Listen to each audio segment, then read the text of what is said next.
నమస్తే. ఆవిర్భావం అంటే ఒక దేవత లేదా దైవం భౌతికంగా ప్రత్యక్షం కావడం, జన్మించడం. ఇది ఒక దైవిక శక్తి లేదా ఉనికి యొక్క ప్రత్యక్షతను సూచిస్తుంది. భగవంతుని ఆవిర్భావం ఒక ఆధ్యాత్మిక సంఘటనగా గుర్తించబడుతుంది.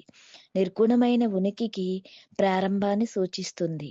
అక్కడ దైవిక ఆవిర్భావం కాదు. మానవులలో మానవత్వం ఆవిర్భవించాలి. మనిషి మనిషిగా జీవించాలి.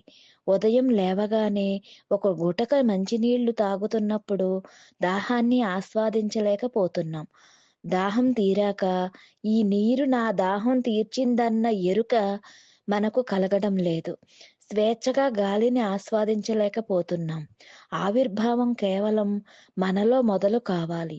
ప్రతి దినచర్యలోని దైవాన్ని చూస్తూ దాన్ని ఆస్వాదించాలి. అలా ఆస్వాదించినప్పుడు మనం ఆవిర్భవించబడతాము. మనిషి ఏ విధంగా ఉండాలి? మనం కోల్పోయింది ఏమిటి? మనం పొందాల్సిన లక్షణాలు ఏమిటి అనేది మనం తెలుసుకోవాలి. శ్రీ పరంజ్యోతితో మైత్రి అనే ఛానల్‌ను సబ్స్క్రైబ్ చేసి, లైక్ చేసి, షేర్ చేయండి. ధన్యవాదాలు.